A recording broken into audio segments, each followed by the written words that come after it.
Hi, I'm Ryder. At dinner, my daughter looked me in the eye and asked, "Why do you even need $9,000 a month?" My son-in-law smirked. He thought I wouldn't say a word. They'd already stripped my name off the family foundation, moved my portraits, held a tribute gala without me. But when I read the will, everything changed. How did it get this far? It was supposed to be just another family dinner, something we used to do every Sunday when Elowen was little. Me, her, and a tray of lasagna from the freezer. We didn't have much back then, but we had something better, the kind of closeness that didn't need napkin rings or menu cards. Now, I sat in a dining room that looked more like a luxury furniture showroom than a home. Polished oak table, velvet chairs, candles lit like it was a wedding reception. Even a waiter in a vest hovered by the wine bottles. And me? I felt like a stranger with a nameplate that said Grandpa, but nothing else familiar. Elowen and Sterling sat across from me. Juliet was next to them, 17, going on entitled. The kind of teenager who'd scroll through her phone while someone poured her water. My granddaughter, or at least someone who shared her name. I glanced around the table and realized I was the only one who hadn't touched their fork. Something about all of this, it just felt rehearsed. Like we were all actors in a scene we hadn't agreed to perform. Only this wasn't a play, this was my family. Midway through the roast lamb, Elowen leaned back and dropped a sentence like it was casual weather talk. "So, Dad, Juliet's been getting $9,000 a month as her allowance." The fork I wasn't holding suddenly felt heavy in my imagination. She looked straight at me, half smile, eyebrows raised. Not asking for input, just watching my reaction like a spectator at a chess match. "You used to budget every penny," she added, tone sugar slick. "What do you think about that? $9,000. Sterling didn't even blink, just swirled his wine and sipped like this was perfectly normal. Juliet rolled her eyes like she'd heard this conversation before and was already bored with it. I paused, not because I was stunned, which I was, but because I knew how this game worked. If I reacted too quickly, they'd twist it into bitterness. The old man who couldn't keep up. So I asked calmly, "What does she do to earn $9,000 a month?" Silence. A moment of eye contact between Elowen and Sterling that said more than words. Juliet shrugged, then smirked like the question didn't deserve a real answer. My mind drifted, like it often did when things got too loud around me. I thought back to the night I moved us into our old bungalow. The walls still smelled like dust and drywall. Elowen was 10. I made macaroni and canned peas for dinner. She said it was the best meal she'd ever had. I didn't eat that night, told her I was full, but I'd skipped lunch to pay for her violin lessons. Now she dressed in linen and sat under chandeliers, and my granddaughter treated money like confetti at a wedding. Where did I go wrong? Somewhere, I thought. I lost her, or maybe she lost herself. I tried again, gently. "Maybe we should talk about setting some kind of boundaries with money." Elowen laughed, light and sharp. "Dad, that's why we work so hard." "So Juliet wouldn't have to live like we did," Sterling added with a grin that didn't reach his eyes. "You boomers love pretending suffering is noble." Even the younger grandkids, barely out of middle school, seemed to nod along with that. I stared down at my plate, cold now. The food looked expensive, but I couldn't bring myself to taste it. There was a moment earlier that week when I debated whether to bring the envelope. My lawyer had said, "Clarity today saves chaos tomorrow." So I folded the updated will and slipped it into the inside pocket of my blazer. Tonight was supposed to be the moment. After dessert, I'd explain everything. Why the assets were being divided differently. Why Juliet's name wasn't where they expected it to be. But as the dinner wore on, the courage shrank. Then Juliet, in her usual tactless style, piped up, "Grandpa, are you leaving me anything? Or just another lecture?" Sterling chuckled. Elowen sipped her wine without a word. I felt the envelope like a stone against my chest. I could do it now. Or I could wait. Ruin the evening, or let it go. Instead, I excused myself, said I needed more wine. In the kitchen, I stared at the reflection in the glass door. Same tired eyes, same quiet man. I raised wolves with silver spoons and called them my legacy. When I returned, I didn't speak. I just placed the envelope next to my plate and picked up my fork. The envelope sat there like a loaded gun on the table, but no one acknowledged it. Not a glance, not a question, just the clink of silverware and the dull rhythm of forced conversation. I kept my hand near it, not touching, but close, like I was still deciding whether to pull the trigger or let the chamber cool. Juliet leaned back in her chair, rolled her eyes with theatrical boredom. Sterling leaned in toward Elowen and whispered something that made her chuckle under her breath. Whatever it was, I didn't need to hear it. I'd heard versions of it all my life. The jokes that wear a suit of charm but swing like a blade. They think I've gone soft, I thought. Or maybe I just don't count anymore. But I wasn't here for their permission or their performance. I watched them as they slipped right back into their comfort zones, ignoring the paper that could rewrite their futures. That was my answer. Not what they said, what they didn't. The absence of curiosity said it all. Sterling raised his glass, an expensive vintage I had no hand in selecting, and stood as though he were giving a wedding toast. To the man who taught us about saving receipts and reusing tea bags, he said, grinning like a late-night comic. Dad-in-law, you're a monument to old money values. So old, in fact, I'm not sure they're still legal in this economy. Laughter followed, some genuine, some polite, none earned. I stared at him. The same man who cried at my kitchen table when he maxed out 2 credit cards the year after marrying my daughter. The man I bailed out more than once. And here he stood, peacocking in front of people wearing cufflinks I'd probably paid for. Elowen didn't stop him. She raised her glass with a smile that was all surface. And just like that, I saw what this really was. Not a dinner, but a performance. And me, I was the reluctant prop. Later, I was rinsing my hands in the kitchen sink, letting the cool water wash the heat from my wrists. That's when Isla slipped in, quiet like always. She closed the door behind her and didn't speak at first, then softly, "I don't like how they talk to you." It stopped me. Of all the voices in that house, hers was the only one that didn't carry a price tag. "You see it?" I asked. She nodded. "I always have." I dried my hands on a linen towel that still smelled like store packaging. "Then why say something now?" "I saw the new will draft on your desk last week," she admitted. "I didn't tell anyone." I studied her face, no pretense, no agenda, just concern, maybe guilt.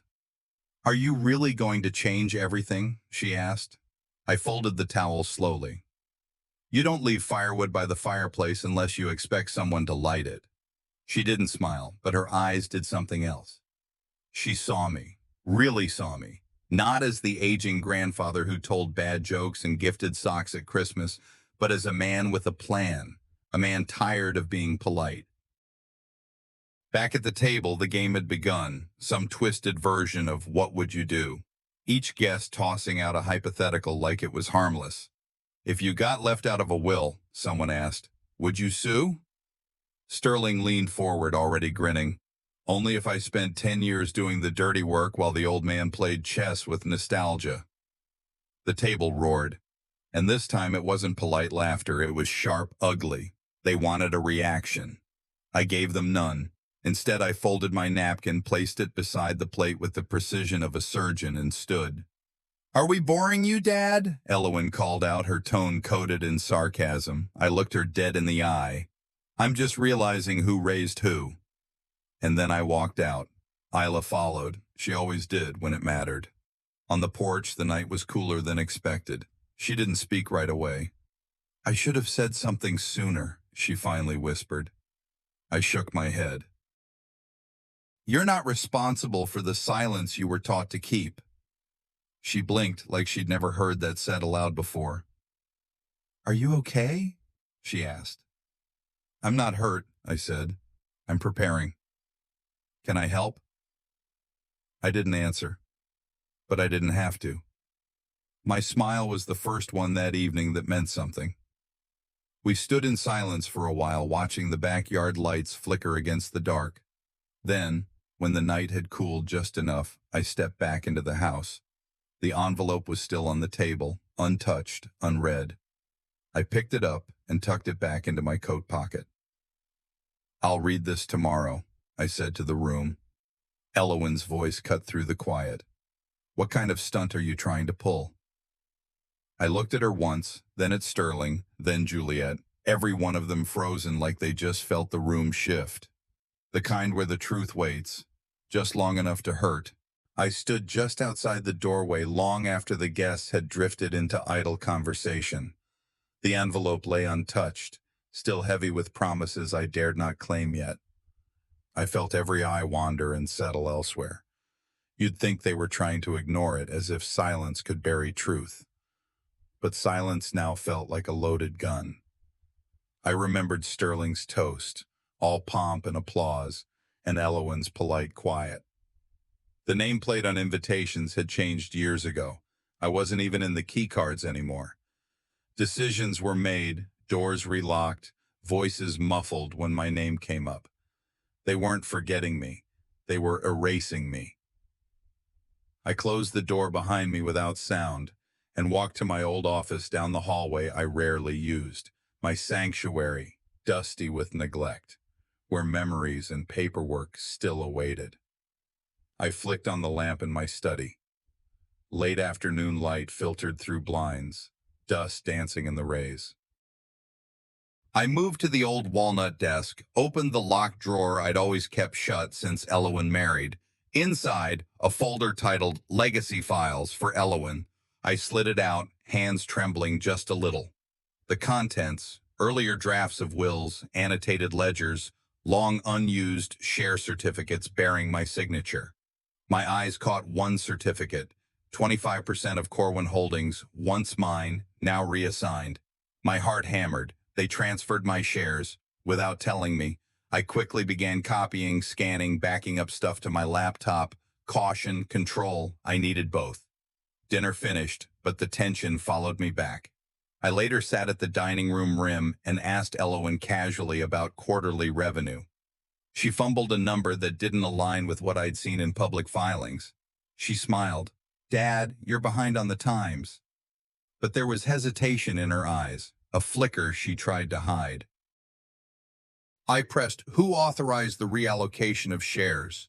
Her face shifted. She offered excuses about management decisions, board discretion. I held my silence. Across the room, Sterling's cheek tightened for a moment. Game changed. That night, I sat at my laptop in that same study. I reopened the email chain, a scanned signature in my name dated after my last visit approving share transfer. The betrayal sliced deeper than any insult. Who forged my name? Who gambled with my legacy? I forwarded copies to Declan. "Check authenticity immediately," I instructed. My mind echoed. "I raised you, and you signed me out of my own life." I remembered Elowen as a girl, promising care, devotion. Now care was ledger lines and board signatures. I closed the laptop with care. My resolve hardened. I drafted a loose plan, lines of action, not confrontation yet. I scheduled time with Declan. I called Eloise, our former housekeeper, under a benign pretension of a check-in. Eloise had served here when shares changed hands before. I casually mentioned dates and names, pausing to see if recognition lit her eyes. In empty silence, I felt the weight of anticipation settle. Knowledge now rests between hesitation and action. I was crossing a threshold. When I turned off the lamp, I stood at the threshold of my study. In the dim hall, I sensed movement, a quiet figure crossing to a side corridor. Without turning, I whispered, "You're not as invisible as you think." A voice answered softly from behind the door. I didn't know Grandpa kept that. I didn't respond. The shift had begun. I woke before dawn, lying awake while the house was silent but full of echoes. The envelope still rested on the table, untouched. I debated whether to open it then, but the morning light felt too bright for secrets. I poured coffee in the kitchen and stared at framed newspaper clippings that once bore my name. Now the plaques read Corwin Legacy, with Elowen's name emblazoned beneath it. I felt the sting. My life's work was being repackaged without consent. The dinner, the legacy, the narrative, they'd all shifted while I slept. I finished my cup cold, set the mug down, and left for the museum I helped build decades ago to see if my name still lived there. Walking into the museum's donor gallery, my boots echoed on polished floors. The donor wall glowed under LED pads. Elowen Corwin family. My absence hit harder than silence. Volunteers smiled at me, patting shoulders. We appreciate the Corwin family's support, as though I was invisible. In the back room, I found archived emails, correspondence redirecting credit to Elowen. I snapped photos of plaques, empty name slots, and emails. A museum clerk, polite but weak-voiced, corrected herself mid-sentence. The original gift was in your name, Corwin family. Humiliation burned behind my ribs. I left quietly, clutching evidence tighter than pride. That evening, they held a tribute gala in my so-called honor. The venue was lit, guests dressed, speeches cued, but I wasn't invited to speak. The MC passed over me, directing applause to Elowen and Sterling. Toasts praised a new Corwin vision built on foundations I laid. One guest said, "Mr. Ryder, do you have a few words?" The hush cut deep. I stood, measured. "Thank you. Perhaps you'll hear from me later." The shift rippled through polished faces. For once, I controlled the silence. In the gallery, portraits hung like trophies, but my likeness was gone. Guests posed before a blank frame, a photograph of absence. My portrait, once central, now in storage. Janelle stood beside that empty space, touching the frame's edge as though she could fill it. She offered me a brittle smile. I walked past without a word, feeling eviction by omission. Behind me, I vowed, no one will erase me again. Later, home became strategy workshop. I pored over museum photos, plaque discrepancies, document files. I messaged Declan, "Meet me at first light, urgent." I left behind a trail of timestamps, email drafts, image files. I slipped a note under Sterling's door. "When you erase me publicly, I will respond in kind." My tone wasn't fury, it was deliberate control. I would not rush, I would not yield. Night crept in.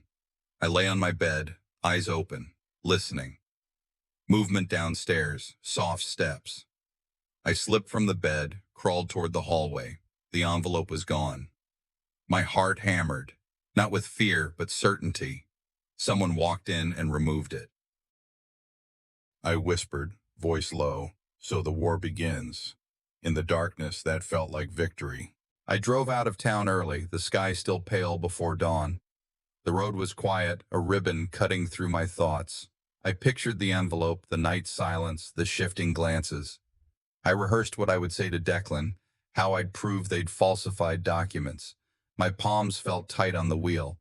By the time I reached his ranch office, off the beaten path, tucked behind pines, I was both nervous and determined. Declan greeted me with no pleasantries. He opened the folded papers I handed him, a stack of photographic evidence, share certificates, museum plaques. He frowned, reading the financial entries, the altered wills, the emails redirecting credit. "This is fraud," he said quietly, "and you know it." I watched him lay out legal options, suit, public disclosure, forensic signature verification. I pushed for a calmer route, hoping Elowen would see reason. He shook his head. "Sterling's style isn't to settle. He's to destroy." He urged immediate action before they took more.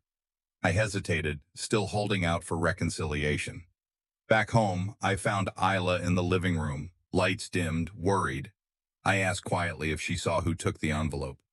She hesitated, voice small. "I think it was Mom." My breath caught. She admitted she'd overheard Elowen and Sterling speak about cleaning up Grandpa's legacy. She'd assumed they meant preserving my reputation. I told her softly, When someone cleans up history, they usually start by erasing the one who lived it.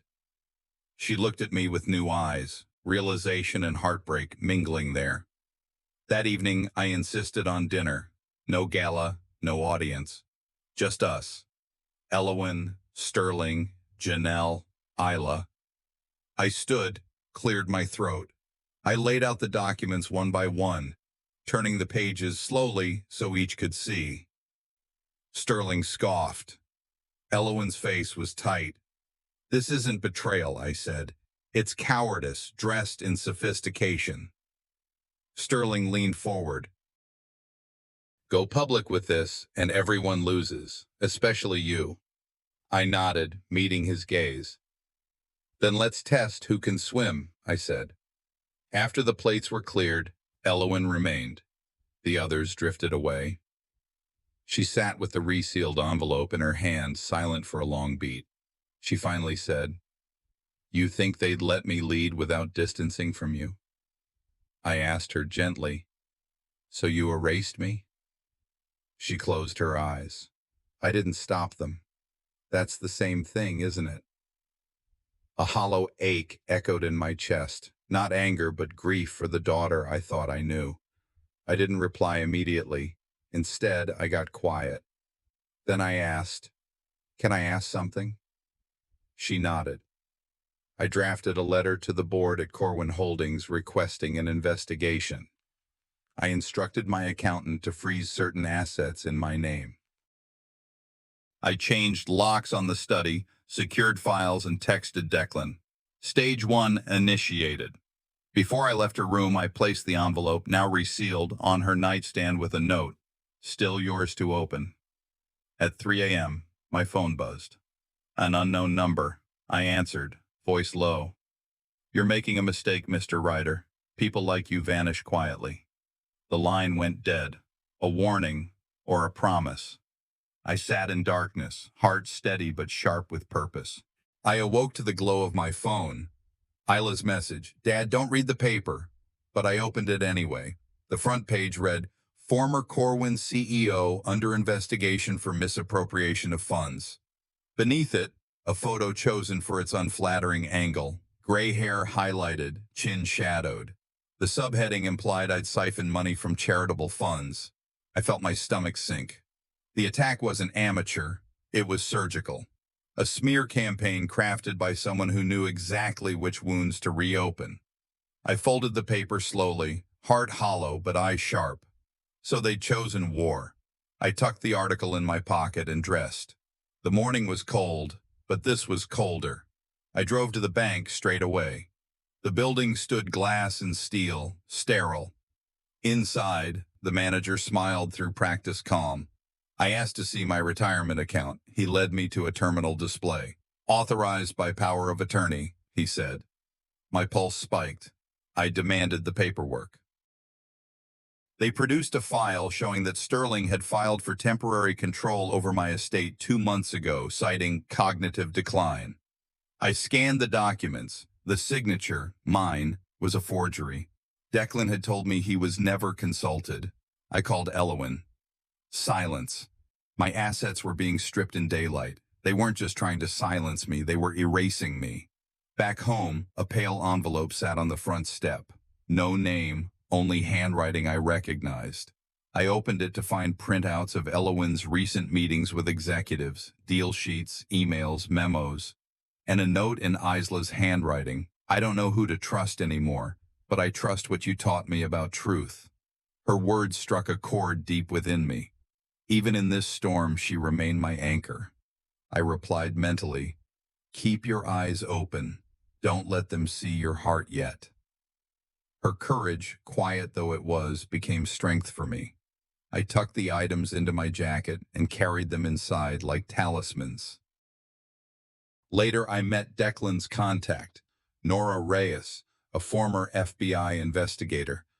We convened at a nondescript cafe, voices low. She spoke plainly.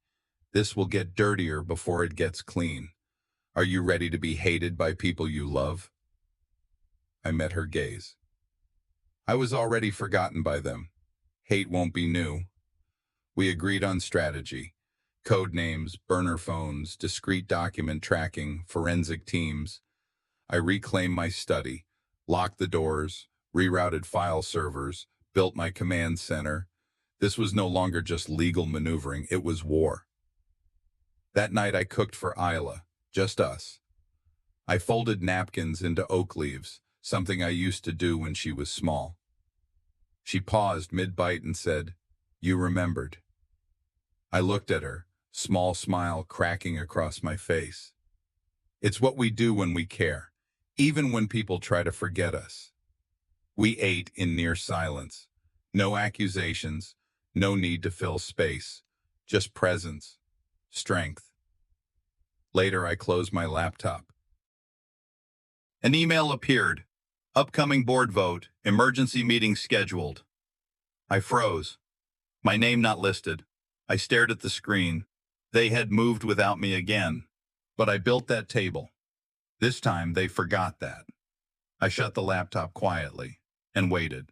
I woke just before sunrise, restless and wary. The house was hushed, light slanted through blinds, neighbors hummed, distant and mute. In the dim quiet, I reviewed the list of board members and the emergency meeting to come. The envelope, the dinner, the slights, they had all led to this day. I vowed I would not be sidelined in my own narrative. I stepped into my study, locked the door, and stacked every piece of evidence before me. Photos, documents, emails, statements. The weight of it pressed, but so did purpose. Then came a soft knock at the back of the study. Declan slipped in, silently, like an old ghost. He held fresh files, board notices with my name missing, memos, emails he'd unearthed. "They've pushed too far," he whispered. "It's time they see the man behind the myth." Together, we sketched a plan to hijack the meeting that intended to sideline me, turn the narrative from victim to catalyst. Declan warned softly, "If I show weakness, Sterling will bury me under lies and rumors." I nodded, fury simmering beneath calm, ready to step over the line they thought I'd never cross. The tribute gala's emptiness haunted me. Toasts without invitation, portraits missing, praise for a legacy that had been repackaged. Guests posed before a blank wall as cameras trafficked absence. That memory fueled me. If they erased me physically, I would fill the silence with evidence. I recalled the museum plaque where my name was removed, replaced by anonymous credits. The betrayal pressed hard, but hardened resolve. I entered the boardroom that afternoon flanked by security and Declan. The air crackled with tension. Media flashed, cameras angled. Sterling opened with a polished speech questioning my capacity, alleging attempts to seize control via forged documents. He painted me as desperate, unstable. I didn't flinch. When he paused, I stood, voice steady, and demanded clarity. I laid out the scanned signatures, the museum evidence, the redirected credit transfers. The room went cold. Sterling's words faltered. Whispers spread. Faces shifted. For the first time, I felt seen. I invoked the original will, property titles, board rights, everything they tried to rebrand into Allowance heritage. I read a legal notice invalidating the tribute gala, dismissing the trustee appointment. Allowance stood silent, stunned. I claimed control not out of spite but to restore truth. The board for a moment was paralyzed. Sterling's face flushed. He rose abruptly, voice tight. "If you're going public with this, you jeopardize everything." I looked back with steady calm. I already exposed everything they tried to hide. As I turned to leave, I glanced at Elowen, her eyes watery, conflicted. Outside, cameras waited. The war was no longer hidden. It was in full view. The second I stepped outside that boardroom, the world turned bright, camera flashes firing off like a storm of lightning. Reporters yelled over one another, mics thrust forward like bayonets. And there, in the middle of it all, was Isla. She hadn't said anything beforehand. She didn't need to. She had tipped off the press. I hadn't asked her to, but she knew it was time. The press conference that was supposed to destroy me became something else entirely. I didn't speak with fire. I didn't rant. I just said, "This isn't revenge. This is restoration." Then I handed out copies of the forged documents, photos, transcripts, and one sentence written across the top of each. The truth always outlives a lie. That was all it took. The cameras turned away from me toward Sterling's crew. They weren't ready for questions. Their silence screamed louder than my words. Then came Elowen, pushed through the crowd, grabbed a mic. She looked like she hadn't slept. Her words stumbled. She blamed pressure, confusion, outside manipulation, anything but herself. The crowd didn't buy it. I didn't interrupt. That would have given her what she wanted, a distraction. But Isla did. From the middle of the pack, she called out clear and steady, "Mom, don't pretend you didn't sign those papers." Silence followed, heavy, uncomfortable. Elowen froze, then dropped the mic and walked off, tears in her eyes but pride still stiff in her back. Her mask had finally cracked, and everyone saw it. That evening, back at the house, there was a package waiting on the porch. No note, just a small, unlabeled USB drive. Inside it, a private recording. Sterling and Elowen, a conversation from weeks ago. His voice slick and surgical. "Once he's erased, everything's yours." Nora ran it through her checks, confirmed it was real, undeniable. Declan wanted to go public right then. "This buries them," he said. But I hesitated, not because of Sterling or even Elowen, but because Isla had just found the courage to stand apart from them. I didn't want to crush her with more, so I kept it. Quiet, a loaded weapon I chose not to fire, yet. That night, Isla showed up at my door with a backpack. No speech, no tears. "I don't want anything built on lies," she said. "Can I stay with you for a while?" I nodded. We spent hours talking, no filter.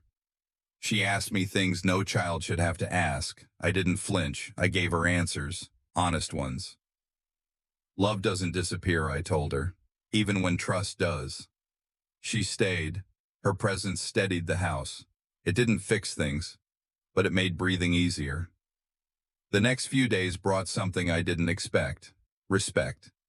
People started to show up again. Emails, handwritten notes, old colleagues, former partners, quiet messages of support.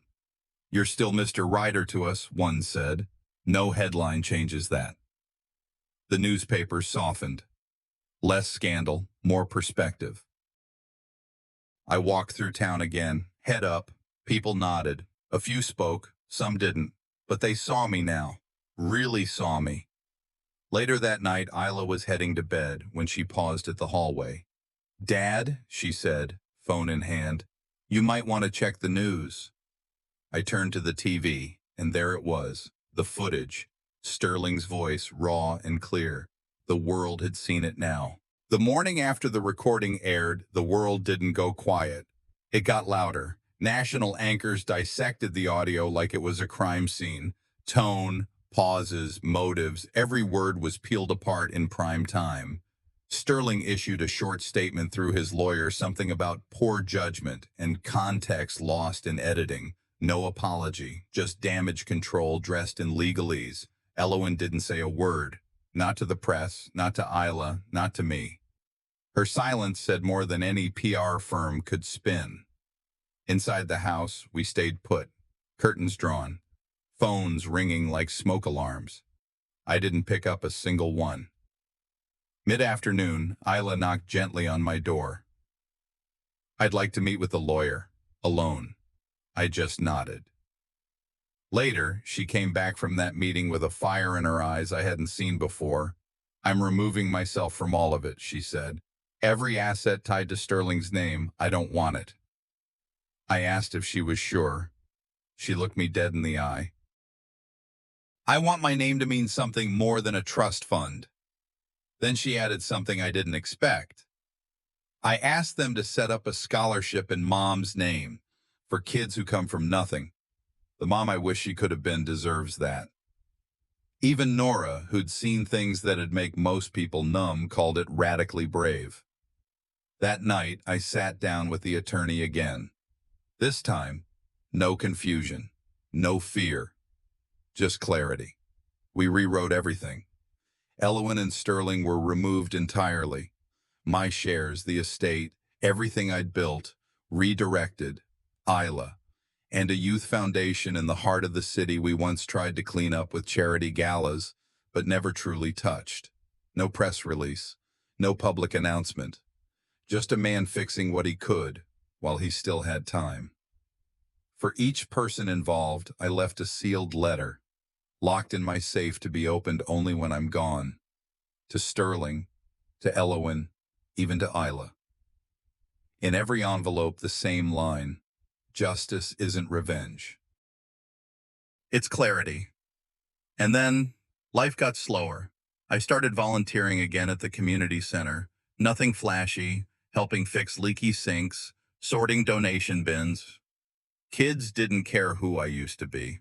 They just liked that I showed up. Nora started dating someone new, a man who didn't interrupt her.